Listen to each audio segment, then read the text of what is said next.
Welcome back to the DSR channel. This is week 10, day 1, and holy moly, 1,000 subscribers is going to be my goal for this week, and you guys blew it away yesterday, the end of week 9. Actually, we hit 962, I want to say, at the end of week 9 there. So today we just got up to 1,000. So awesome. Thank you so much. And as a reward, I'm not going to talk about that for the rest of the week. And I want to kind of wrap up this book, The Heroes of Faerun, the new book that just came out, with a subclass ranking, okay? Because that's fun. And also, I came up with a way I finally want to do subclass rankings. And so I'm going to start doing this going forward, okay? On all of my UA reviews, Unearthed Arcana, and all of the new books. Forge of the Artificer is coming out in a couple of weeks here. So that's going to be exciting. All right, so I'm going to start off by talking about the Artificer, but only because I've already done the ranking on all the previous versions of the Artificer's, base class and subclasses, and so I just want to leverage this to talk about the methodology briefly. Okay, so on every base class, I've done this ranking where you can see at every tier I've ranked the base class on how I would rank it for each of the 10 roles, and as a reminder, that's your potential. It's not your maximum potential, it's your starting point. Okay, so don't think that, like, if I've given a D to the Artificer, that you can never be a good tank, right? You just need to know what you're doing to put the pieces together, and maybe you can make it a lot better. Especially some multi-classing, you can make a great tank out of the base Artificer class. So that's how the base class ranking goes, and I do the subclass ranking basically the same, except that what I'm really going for is I only show the things that have changed, okay? Or in some cases, like change in the sense that it adds a significant amount of capability, right? Because when it comes to design for subclasses, you kind of have two ways to go. You either make it where it's just a doubling down on what the base class already does. So if the base class is just good at being a frontliner and the subclass just makes you a better frontliner, then it's just doubling down on what you're already good at. And if that's the case, I just rank it relative. There's no other role rankings for it because it didn't add another dimension of another role to it. I just rank it as, this is going to be for the types of subclasses where it just doubles down on the base class. This is just going to feel more powerful than these other ones. These other ones are kind of mid-rank, things like that. Now, then there's a second methodology, which they leverage, right? Which is the subclass doesn't double down on what the base class is already good at.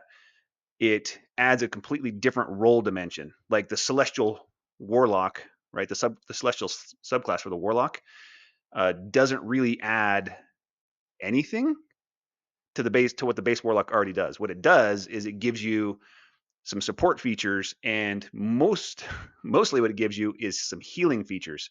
So it's the only Warlock subclass that can actually be a healer. Now you're kind of like a B ranked healer because they don't quite give it enough, right? And the base class of the Warlock only has those, pack spell slots, which are, two for most of your career. You got 2 pack spell slots, and they come back on a short rest. And it's just not enough to be the only healer in the party, unless you just get a lot of short rest, things like that. So anyway, that's the idea. So I'm either gonna, and if it adds some kind of dimension like that, that's where you're gonna see these rankings on the other dimensions that the subclass adds. Okay.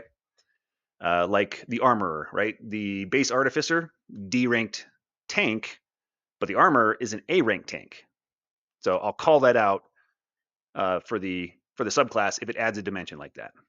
And I'm going to cover these in order as presented in the book, starting with the Moon Bard. And you can see right off that the overall ranking I gave this subclass is a B. That's compared to the other subclasses we have in the Player's Handbook. I would say the Valor Bard, the Lore Bard, and the Glamour Bard are A's, and this and the Dance Bard are B's. It's fine. You're not going to be disappointed. And this one particularly is just doubling down on being a bard. A little bit of a healing. Unfortunately, the healing effect is really weak until level 14. A little more support, but bards are already good at support. So this isn't enough to rank them up to an S at anything, but you're still a bard, and you've got a little more of these abilities in these categories. So you're going to be fine. You're just going to be a bard, play the bard the way they usually are. The thing you're going to notice most is the increased level of survivability, which will be noticeable and could be great in the party, depending on the party composition you have, right? That's one, because you're going to turn invisible often between your turns. And is that going to help the party or hurt the party, right? One less person to target means damage is being distributed among fewer people. And if you are like a backline or ranged heavy party, and then you disappear from that, unless all of them have some ability to do that, you're going to leave more attacks targeting the other, squishy backliners, right? Wizards and sorcerers, warlocks, whatever you have. So it really depends on the party composition, how beneficial that's going to be. Primal Lore adds some versatility. Blessing the Moonlight, frankly, is kind of a weak overall healing effect. And when I say overall, I mean on average, right? Once in a while, you're going to land the thing. The battlefield is going to be laid out exactly the way you want it. You're going to run that moonbeam right down a line of enemies. A bunch of them are going to fail. You're going to fry a bunch of them. You're going to heal a bunch of, heal a lot of hit points for one of your allies. That's not going to happen very often. So it's kind of circumstantial. And unfortunately, you can't even try it often. It's going to be a once per day use, which is going to incentivize you to wait for that one opportune battlefield situation to try to use it.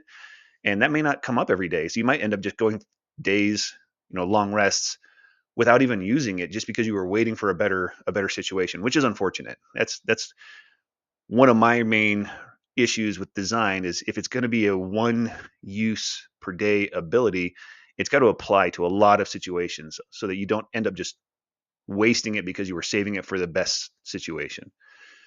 Level 14 is their strongest level, where they get Eventide Splendor. That finally upgrades the Vibrance of the Full Moon, finally upgrades the healing effect from Lunar Vitality by just giving it to you as a 1d6 all the time on all of your heal spells. So that's actually pretty nice. You'll be a slightly better healer than most bards, but bards after level 10 are, well, all throughout their entire career, they're A-ranked healers. They get a little better once they get magical secrets because then they can start picking up that one or two missing heal spells they really want. And you're going to upgrade even further. I still don't think this gives you an S tier as a healer, but you're going to be an even better healer as a bard, which is great. Shadow of the New Moon, nice, because now you can actually, when you go invisible between your turns, you can actually make one of your other backline allies go invisible until the start of their turn as well. That's going to depend on turn order, how much that helps. If all of your fellow backliners go right after you, this is not going to help them at all.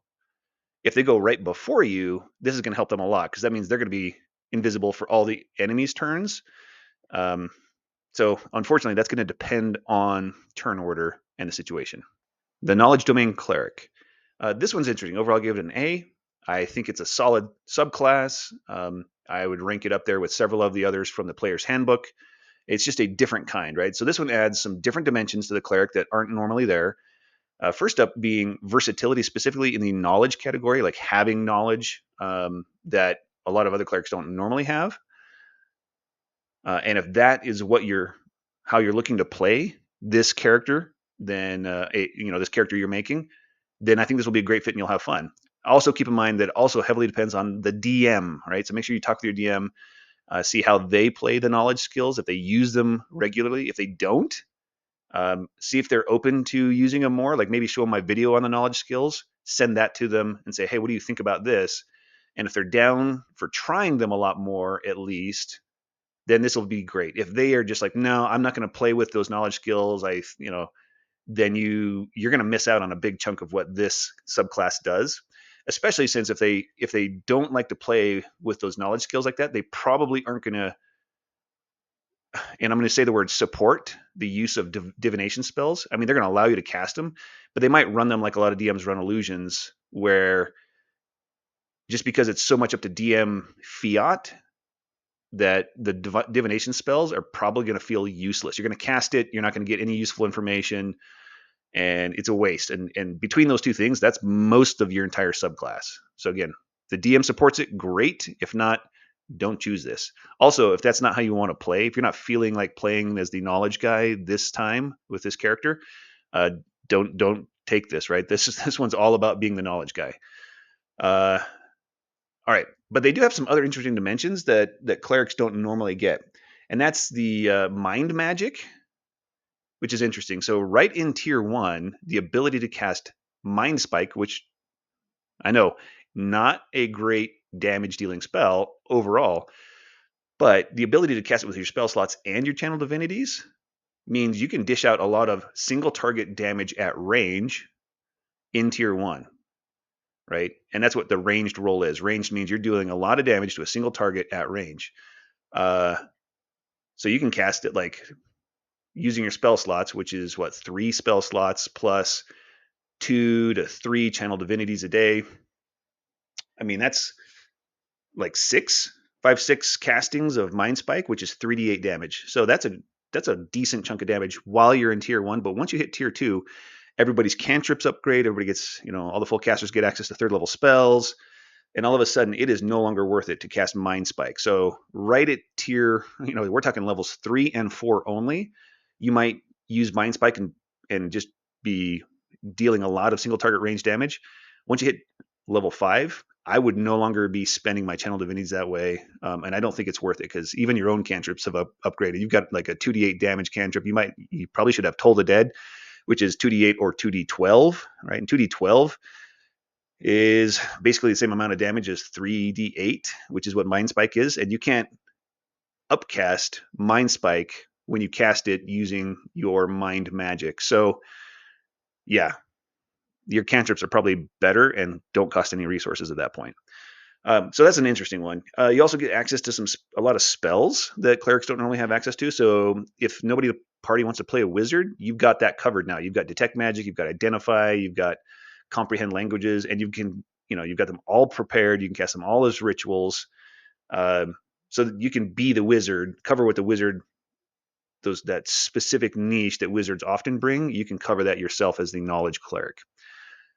And then most of the value that they get later on is again coming from their knowledge domain spells actually. So in tier 2, they get access to like Synaptic Static, which is a great blast spell and control spell, AoE ranged AoE control spell, which again clerics do not have a lot of that.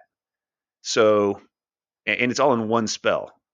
So you can just be dropping that on the battlefield and being a solid blaster / controller once you hit level 9 specifically because of that. So if you want to be a blaster and it's a one shot and you're starting at level 9 or higher, this is a great way to be a blaster / controller. Or if you're in a campaign and it's going to go well beyond 9th level, like at least half of the play is going to be after 9th level, and you're just wanting to, feel like a blaster controller and still be a cleric, great way to go. Divine Foreknowledge is awesome. It's like a mini foresight spell for 1 hour at a time. It gives you most of the effect. You don't get the effect where it causes enemies disadvantage against you, but you still get advantage on every one of your D20 tests. Now, clerics don't normally make a lot of D20, tests for attack rolls because you're usually not making attacks. But you still are going to love that for your ability checks. You're going to love that for your saving throws, both of which are great.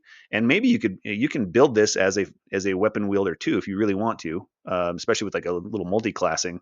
So that will help there too. So that's A ranked. It just comes on so late that it's hard to kind of bake that in. But I think again, overall, Knowledge Cleric, solid A. The Banneret. Yes, the much maligned Banneret. So sad. This one's still too soon for me. Still makes me sad. This is a D subclass. It tries to add some new dimensions to the fighter base class and fails at it. And it doesn't add anything to what you're doing as a fighter either. So they tried to go the direction of the subclass of let's add some different dimensions to it instead of just another helping a fighter. And then they just failed at it, which is unfortunate and sad because this could have been awesome. Even if they didn't go the route of what they did in the UA with the, having this be a pet class with an amethyst dragon, which was awesome, by the way. Even if they didn't go that direction, they still could have made this awesome. And here's the problem. Let me see if I can talk you through it. The problem with this kind of a design is that they've taken these different kinds of features, okay? Like let's talk group recovery. So group recovery is now tied to Second Wind. Second Wind is a survival feature. It helps you survive better. And then they tack onto it a healing function. So you're trying to make it more of a healer. And the times and circumstances when you want to use your feature for survivability versus healing the rest of the party are not the same. Like, sure, there'll be some overlap. If you were to list out, here's all the situations I want to use Second Wind to save myself. I don't know what it is, half a dozen situations, maybe a dozen situations. Like in this situation, I'll use it. In this situation, I'll use it. Right. And if you were to make a list of here's the situations when I just want to heal 2 or 3 allies, and you list off all of those situations, right? They're within this range, they're this and that, they're this low, whatever it is. If you were to make a list of those 2 things and then try to overlap them, like using a Venn diagram it's not a 100% overlap. It's maybe at best a 50% overlap, and that is the problem, right? You've now taken this feature that had one function and added a different kind of function, and now there's a bit of a conflict in the situations in which you want to use it to get the most bang for your buck. So now instead of having like half a dozen or a dozen situations for your second wind for yourself, and then a half dozen situations where you're going to heal the party, and you make that overlap, you're now looking at, well, there's 3 situations now, and I've got to wait for one of those 3 situations to get maximum use out of this, or I'm wasting half of this thing. And then to make it even worse, instead of just letting it work every time you use second wind, they restricted the heal your allies portion to when you use your second wind. So still tied to second wind, but then gave it an additional restriction of once per short rest. So you're going to like save that, and then try to wait for this opportune moment where both you and some allies need healing, and that's the right move in the moment for your bonus action. That is the fail. That is the mess they've created here. And then they double down on this again at level 7 by making it even worse by tacking on support functions. So now tied to your second wind, you've got survival for yourself, you've got healing for your allies, and a support function where you're going to buffer your allies. And the same thing applies. There's now a different list of where you want to do that buff on your allies, different half dozen situations. And then you've got to put all 3 of these into one Venn diagram. You're now zeroing in on what is the overlap of all 3 of these to maximize the use of this thing. And now you're down to like 1 or 2 situations. Maybe it's still more than that. I'm like making up these numbers for the number of situations, but that's just to illustrate the point of you're shrinking down the number of situations that apply where you're going to want to use this one thing, this one precious resource you have once per short rest to maximize your usage of it. And how often do you get that 1 or 2, maybe 3 specific circumstances that are going to maximize this? It's just not going to happen as often, and you're shrinking that down. And on top of that, again, tying it to a precious resource once per short rest. So it's going to trigger that resource management psychological effect we all have, where you're going to try to wait for that moment, one of those circumstances where you can maximize all of this. Some allies are down, and need a heal desperately, but if you bring them all back up, they can all make an attack, right? And I think a lot of time you're going to end up not using this at all because you were waiting for the opportune moment where you get that Venn diagram overlap of all the circumstances you're going to want to use this thing. Fortunately, with Rallying Surge, they at least stopped tying it to second wind, but they basically committed the same sin all the way through of tying this thing, creating a different kind of function. So Rallying Surge is a support function, again, now tied to your personal like self buff to increase your damage or whatever you're going to do. Tied those things together. So they trigger at the same time, same problem. Shared Resilience, this was a little different. They didn't tie it together, so it's not when you use your Indomitable, which is how it used to be with the Purple Dragon Knight. And when you use Indomitable, one of your allies, kind of gets a reroll as well. Now they've separated that, so you just expend your Indomitable to give somebody else an Indomitable reroll, which is better. But now you've sacrificed your own survivability as for a support feature to help someone else. And at least it's no longer you're no longer trying to like create this Venn diagram of I've got to wait to use this until an ally also needs it. So they've separated that, but it's still your precious resource. You get one Indomitable for a lot of your career, and then late, tier 4, you get a second use of Indomitable. So it's just, yeah, tying all these things together is the problem, and tying them together with different functions, right? Different role functions. This helps buffs me. Now I'm going to tie it to supporting allies. This, heals me. I'm going to tie it to healing allies. That is the big mess. If they just separate all these and said these all have their own resources, so group recovery just happens completely separate from second wind, once per short rest, would have been a lot better. Team tactics, same thing. Separate it from group recovery, separate it from second wind. It just is once per short rest on its own. That would have been so much better. It would have fixed these design problems. Rallying Surge, same thing. If they just separated that and said it's not triggered by your action surge, it's just triggered completely on its own, and it's no action economy cost, right? It just at any time on your turn, you can just decide to trigger this, and your allies get a surge.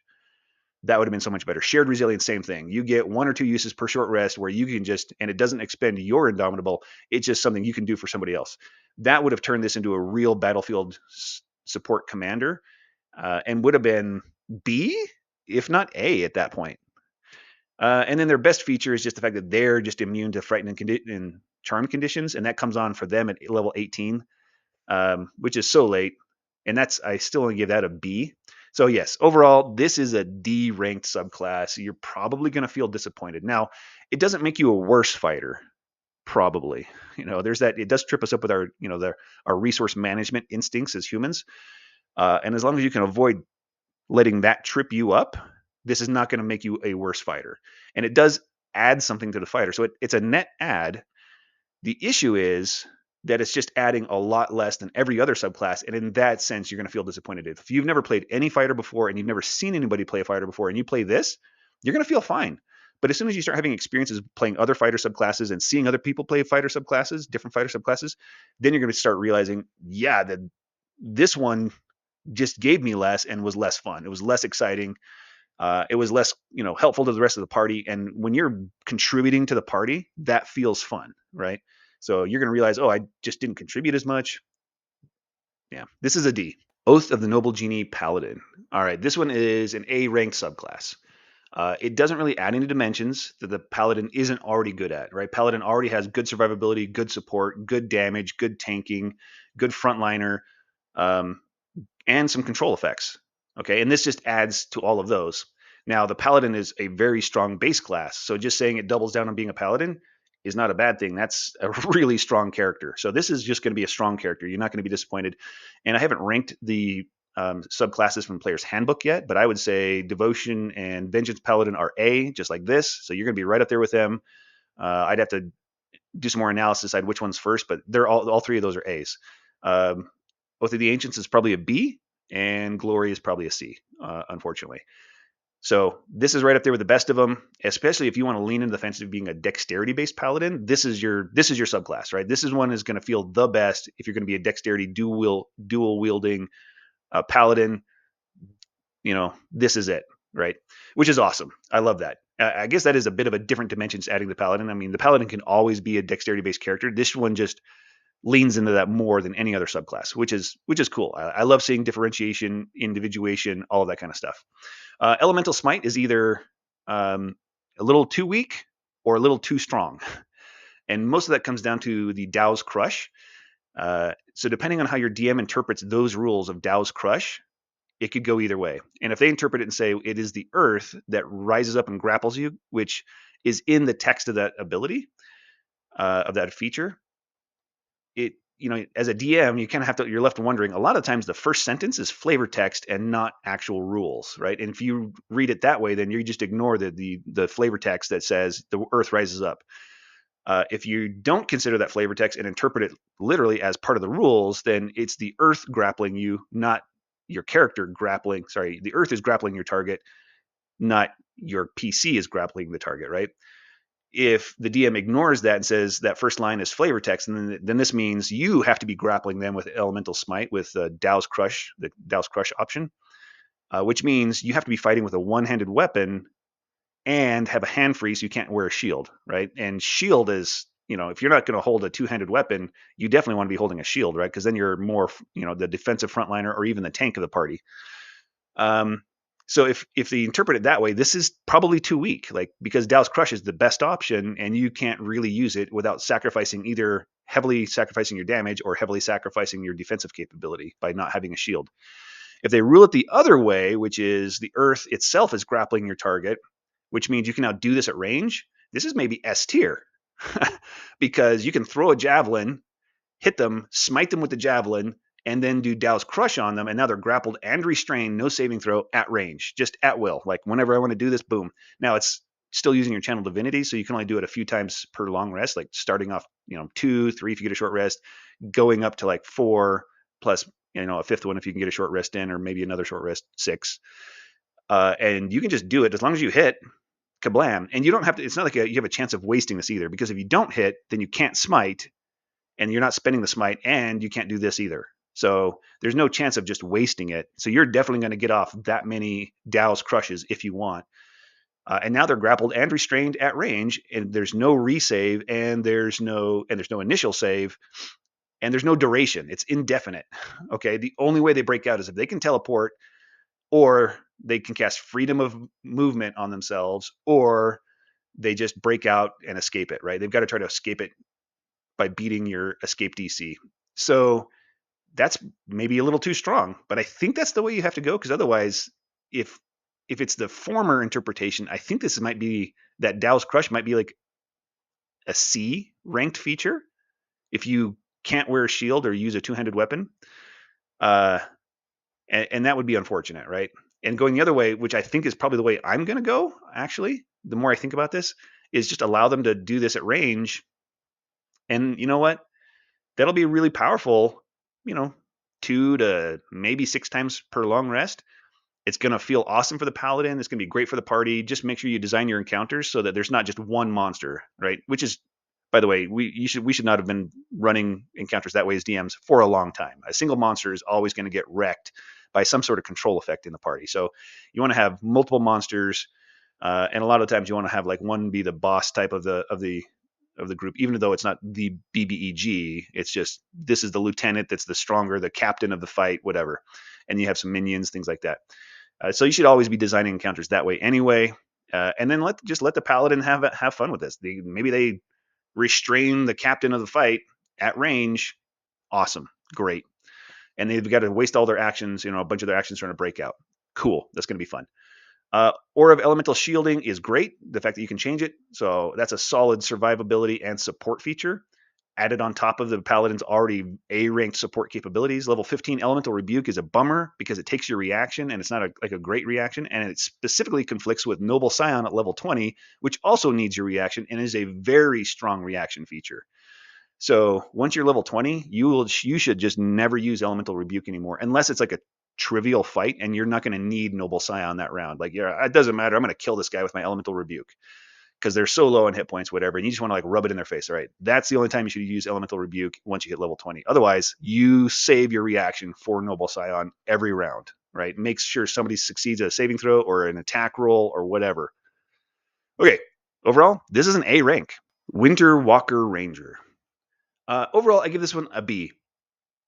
It doesn't really, in a significant way, add any dimensions to the Ranger that they don't already have, right? This adds a healing feature, it adds some support features. None of them are very strong, and the Ranger already had some healing features and some support features, and so this isn't enough to rank them up in healing and support. But it just doubles down on being a Ranger, and so you're going to be a more rangery Ranger, which is fine, right? Because Rangers, I think, are a solid class. It is unfortunate what they did with favored enemies, and I have my own homebrew to fix that. But yeah, barring that, Ranger's a great class, and being more of a Ranger is good. This one particularly, you're gonna have a little better survivability with all those temporary hit points you're handing out, which is unfortunate that they made that one of the main shticks of this subclass, because the Rangers already have, what is it, level 9, 10. They get Tireless, which is they can just be granting themselves temporary hit points anyway. And now they have Hunter's Rhyme, which gives them yet more temporary hit points. So it's unfortunate that they doubled up, and there's redundancy specifically on that capability. But you get it earlier, right? Hunter's Rhyme, you're getting at level 3 and giving yourself temporary hit points. The Tireless, I think, is level 10, so you get that earlier, but they're redundant. Hunter's Rhyme probably gives you more even than Tireless. Yeah, Tireless gives you a lot less because Hunter's Rhyme gives you your 1d10 plus your Ranger level. Tireless gives you 1d8 plus your Wisdom modifier. 1d6 plus, it's one of those two things, plus your Wisdom modifier. But if you don't want to re-trigger Hunter's Rhyme, have to recast Hunter's Mark, and there's reasons you wouldn't want to, then yeah, that's your way to go. Then you supplement with Tireless. Fortifying Soul, yeah, it's an interesting group heal. Unfortunately, they made it once per long rest, so that's like one, somewhere between Healing Word and a Mass Cure Wounds per day for the Ranger, which is nice. It's just not enough to rank them up, and it takes your whole action, so you're not attacking that round either, which is another thing that bothers me with that ability. You do not want to be taking away the actions to do this secondary roll effect for a martial class, and the Ranger is a martial class. Chilling Retribution, though, this is, of all the reaction, punish the target for attack for hurting you. This is the best of all of them, right? Because because it actually has the stun condition, and that is worth spending your reaction on. So Chilling Retribution is one of their better features. I like it. That gets a B ranked ability. Now it still uses your reaction, and you're going to have a lot of contention for your reaction already by this level. So I won't give it an A, but it's a solid B for survival. And you would should definitely consider using that despite having other reaction options, at least some of the time, right? Don't use it on a creature that's almost dead. Don't use it on a creature that's like the super weak one. But if the boss or the captain of the fight hits you, yeah, try to stun them. Go for it. That's huge. And then they finish off with Frozen Haunt, which is okay. I don't think it's super powerful. Probably the most powerful usage of it would be to use it. You're kind of turned into a ghost now, and you can move through objects. And if you end your turn and then you take 1d10 force damage.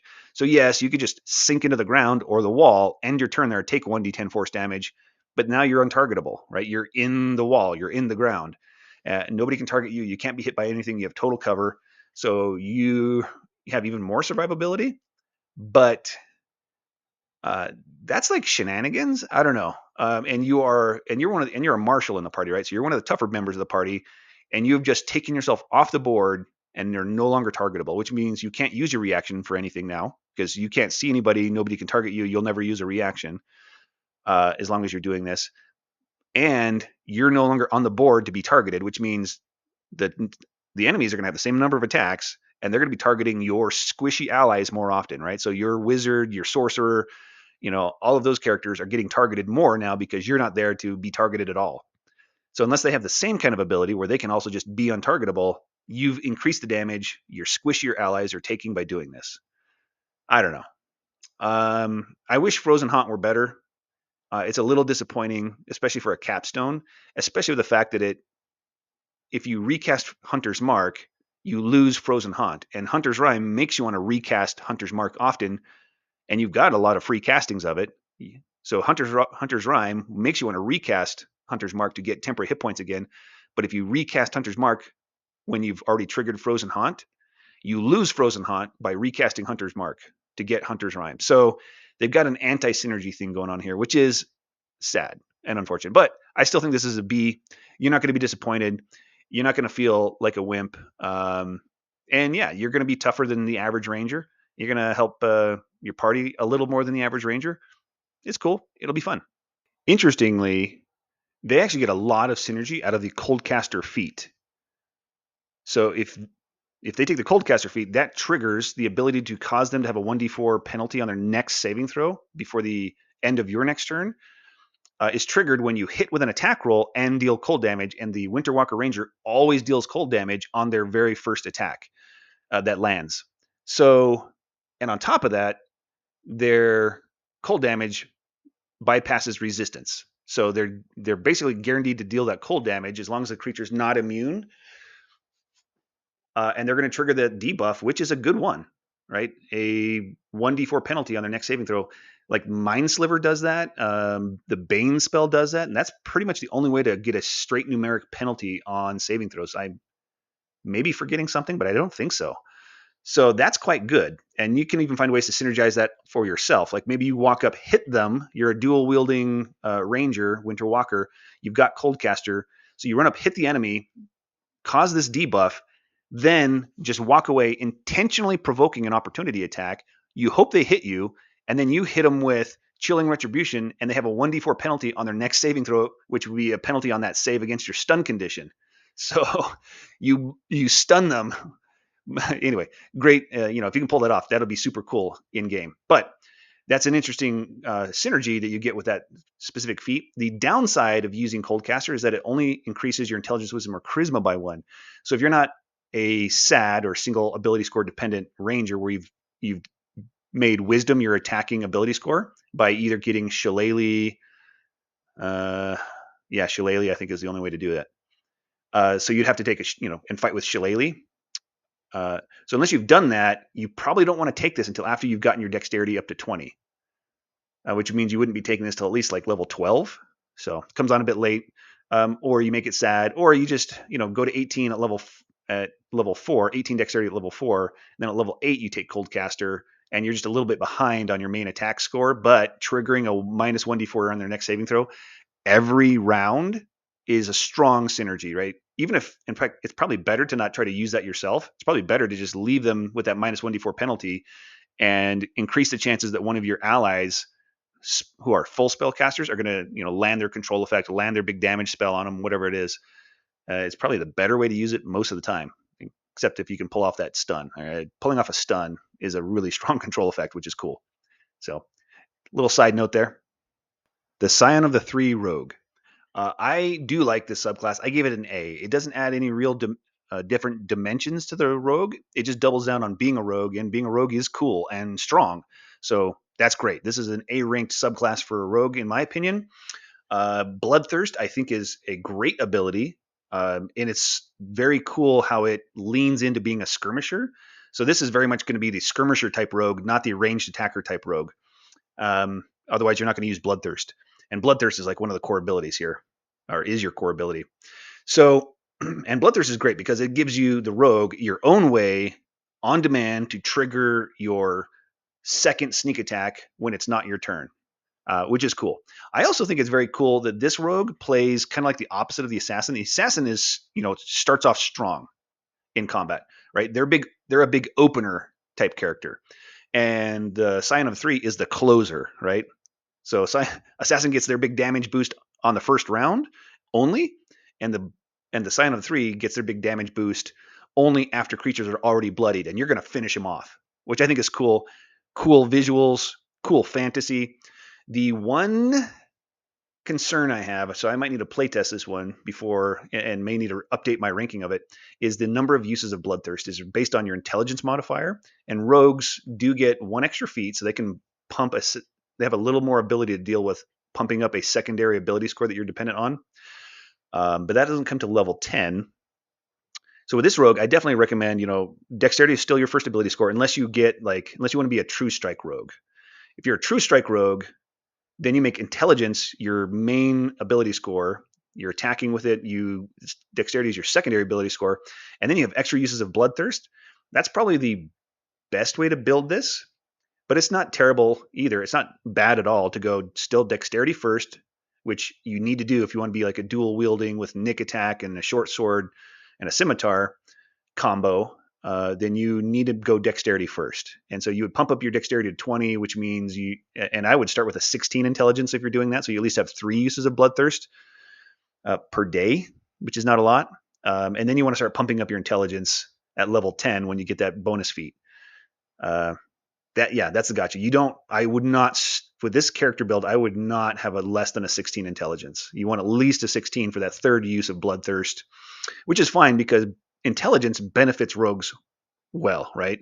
That buffs up all of their knowledge skill proficiencies, that buffs their investigation skill proficiency, which is important for figuring out traps, which is a core function of rogues. So it's not like it's bad to have intelligence. It's just unfortunate that the uses are tied to that and you need more intelligence. It's just hard to get enough uses out of that.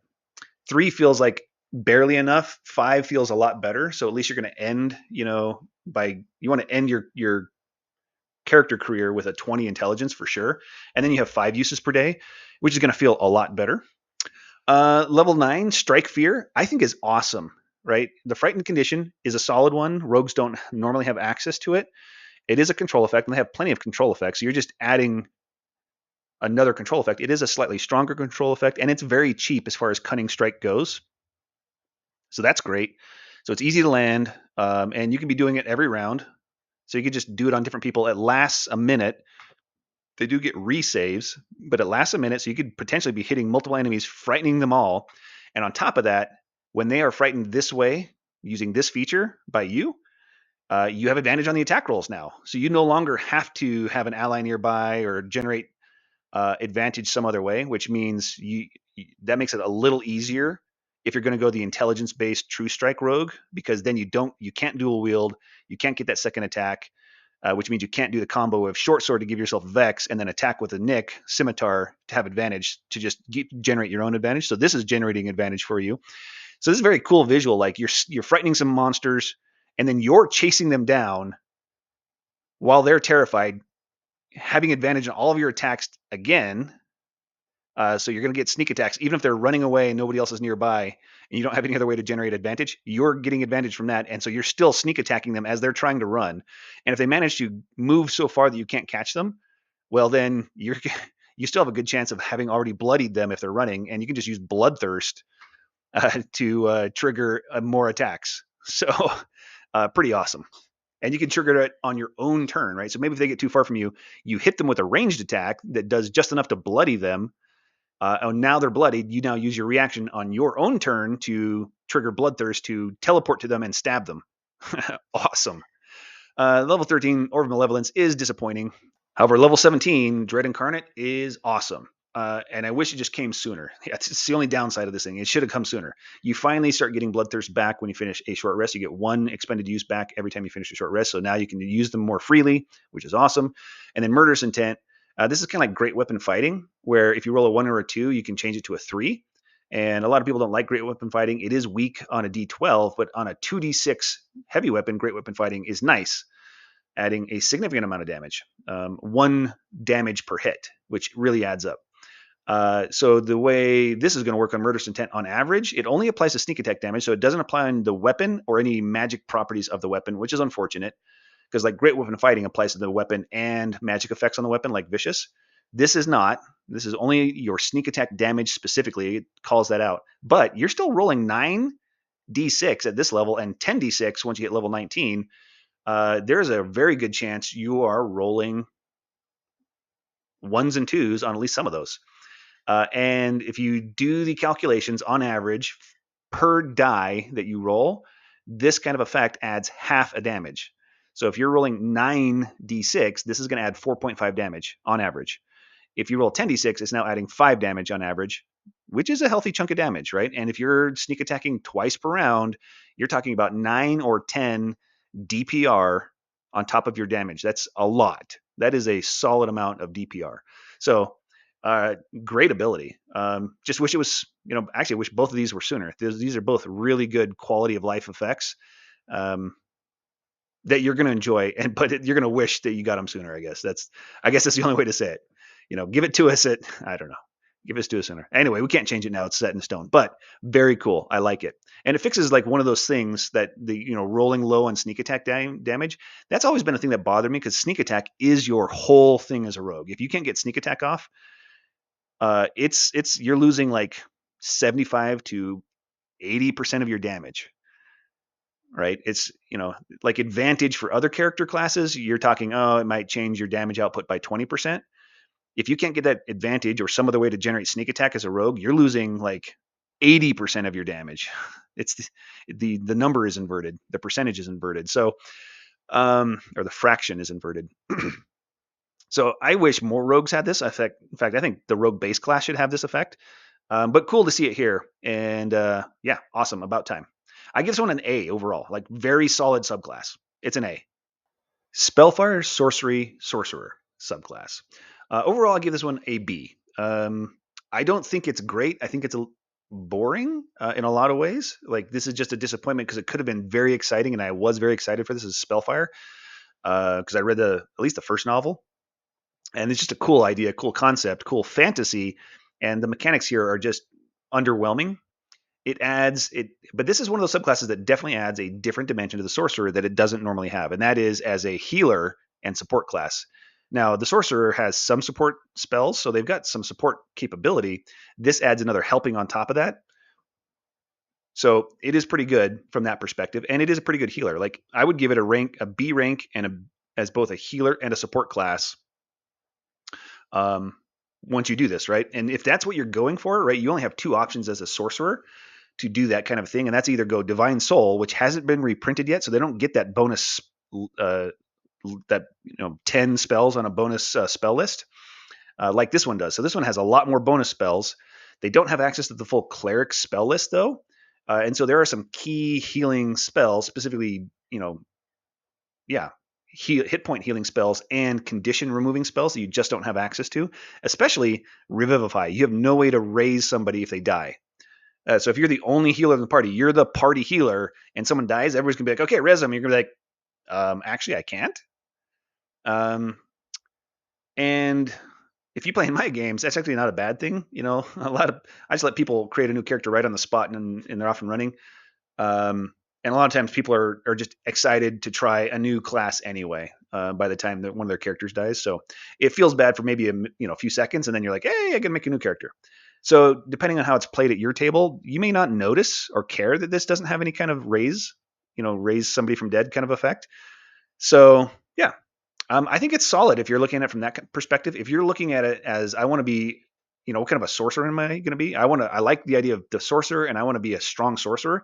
This one probably isn't it. I give it a B tier as just overall.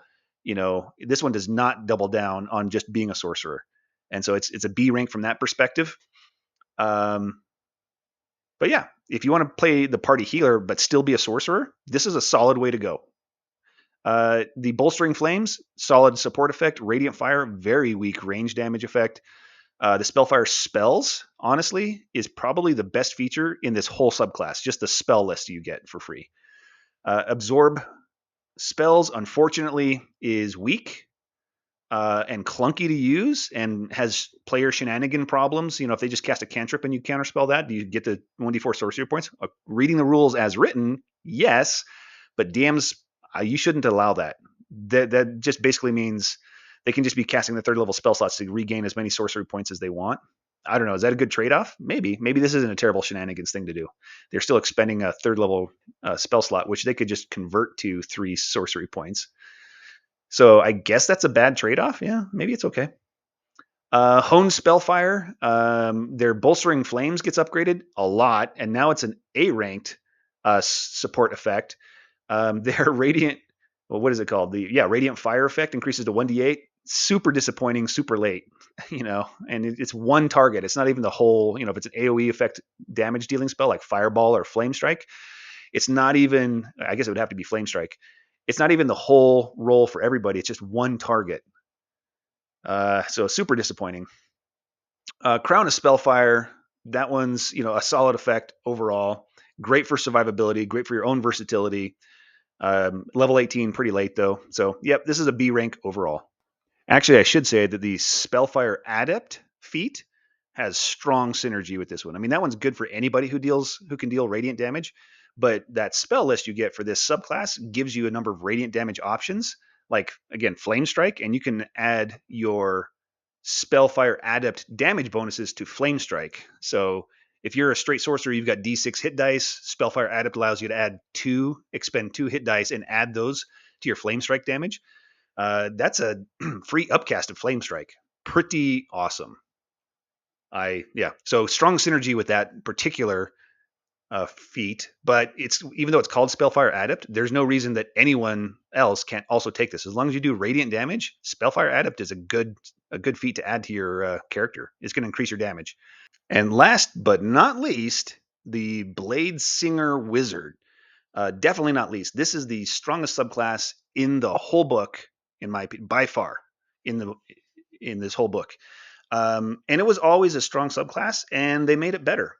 And yes, there was a small nerf in that they lost light armor training, but that only lowers your AC if you don't have mage armor going once you reach tier 3, right? Because mage armor is as good as studded leather +1. Studded leather +1 is a rare magic item. You don't even get access to that until tier 3. And only in tier 4 would you have access to very rare items, which could be studded leather +2. So below tier 4, unless your DM is handing out, powerful magic items earlier, which some do. So unless that's happening, you're not even going to notice the difference. And yes, if you get hit by Dispel Magic, you're going to lose your mage armor, which you should, right? You should not, as a full caster, be this strong as a frontliner, potentially a tank, skirmisher, even a ranged attacker. You shouldn't be this strong. That's full stop. You just shouldn't be this strong at all of those things and still be a full wizard.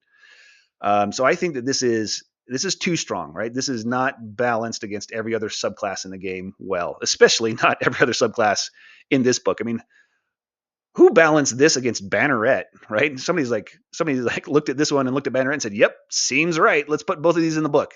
What the heck? Okay, but we've belabored that point too much already. So this is a solid A rank, maybe S tier.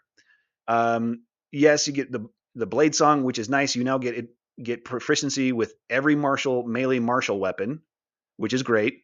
Now you don't get proficiency with ranged weapons, martial weapons, but the short bow in 2024 was changed to a simple weapon. So you still have access to the short bow, and all of your other features work with short bows. So you could still be a ranged attacker with just hitting people with short bows and still replace one of your attacks with like Firebolt, which I wouldn't do in tier 1. But like tier 3, your Firebolt's probably more damage than one of your short bow attacks. So yeah, if you want to be like this archer type blade singer, you're a bow singer, I guess. That totally works.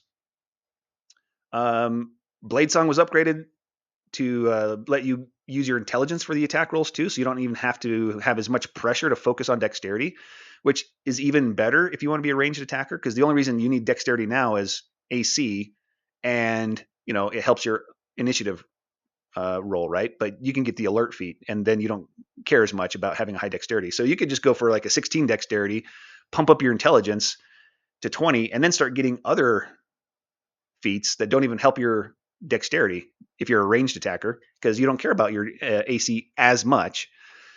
So you have way more versatility with this Blade Singer subclass than the previous one. With the previous one, you were still making your weapon attacks with dexterity, and then you added your intelligence modifier to the damage and your AC. So there was just a ton of pressure to max out your dexterity and intelligence, and you only get 4 feats, which is just enough to get a single half feat that's going to round up your intelligence or your dexterity to 18, and then your other 3 have to be +2 ASI feats to get your dexterity and intelligence to 20. Like there was just a ton of pressure to do that. And with their change to allow you to use intelligence for your attacks now releases all that pressure. You just really need to get your intelligence to 20, and then you're open to do other things, which is great. I love that they made that change. And I love the change of the training in war and song. So it's just no longer just a single martial weapon that you're proficient in. You're just proficient in all melee martial weapons now. That's awesome. Great. Love it. Song of Defense, they didn't change it. It's a bummer. And then they added a spell that does the same thing but reflects damage. So they greatly weakened Song of Defense by adding backlash to the game, which you can get at level 7, and you should. Yes, it's going to block less damage on average than your Song of Defense, but the fact that it's going to reflect a decent chunk of damage is way better. And you should just use backlash all the time, unless you're just really desperate to get that little bit, guaranteed more damage absorption. And then level 14, Song of Victory. I'm not convinced that's a nerf. It does take your bonus action now. It's the same effect that you got, like the Valor Bard gets at level 14. And I frankly wish that they just named those the same. It's the exact same feature. All the wording is the same. They should have called it the same, just so that it's easier for us, all of us, DMs and players, to just recognize, yep, exact same feature. By the way, speaking of that, I wish that they hadn't called the level 6 feature that the Valor Bard and the Bladesinger get. It's just called Extra Attack, which gives us the wrong idea. You first read that and think, oh, it's the same as Extra Attack. No, it's got a very important clause in there that lets you replace one of those attacks with a casting of a cantrip. They should have called that something different, just so you know it was a different kind of thing. You call it Gish Attack. I don't know. I mean, I think everybody by now knows the term Gish. I wish they'd called that something different, but that's not has nothing to do with ranking the subclass. So this is an A subclass, and even if you don't want to be a martial, and here's the irony and additional kind of like adding insult to injury for every other subclass, both wizards and other classes, is that even if you don't care to fight with weapons and you just want to be a wizard, this might still be the strongest subclass, because it adds so much defensive capability, which is the wizard's greatest weakness, right? This pumps up your concentration saving throws, or your constitution saving throw to maintain concentration. It pumps up your AC, which is your biggest problems, right? Who cares about what weapons you're wielding? You're just going to have great AC and great concentration saves, I'm going to say, and you can absorb, extra damage. That shores up all the weaknesses of the wizard without you having to multi-class for any, armor dip. You don't have to spend any feats on it. You're just a whole package. You're now a solid wizard all around, right? You have no weaknesses. I guess you can't heal. Other than that, you're like a one-stop shop character, which no subclass or class should do, right? And that just kind of breaks the base design of the game, where you're making decisions to trade off things, right? There should always be a significant opportunity cost, at least, to every decision you make. And that's what makes the decisions meaningful. And meaningful decisions is what makes this game fun. When decisions become meaningless is when the game loses its fun. So I think this is a little too strong. And for those people who complain about, oh, I hate that I have to spend a spell slot to, get my AC up, I don't think that's that's not a good argument at all, right? Well, something this powerful should definitely be required to be spending their spell slots, their key resources for being a wizard. They should have to spend those to help them be a good marshal, right? If that's what you want to do, is be a marshal, like that last build I did where I was comparing the Bladesinger to a battle master. Yes, I spent almost every spell slot on martial stuff, right? Either offensive or defensive, right? Both of those things were happening, and I was spending nearly every spell slot to do that. So yes, it had better survivability than that battle master, and its damage was comparable, but I spent every spell slot doing it, right? So I wasn't doing anything else as a wizard. And you should have to do that if you're going to be that good as a frontliner, skirmisher, marshal as the other marshals. If you're going to compare to the other marshals, you should have to spend every one of your wizard resources doing that. So I don't think it is a argument at all. I mean, sure, you can say you're bummed that they lost light armor training. Yeah, it's real. That is a nerf in a way.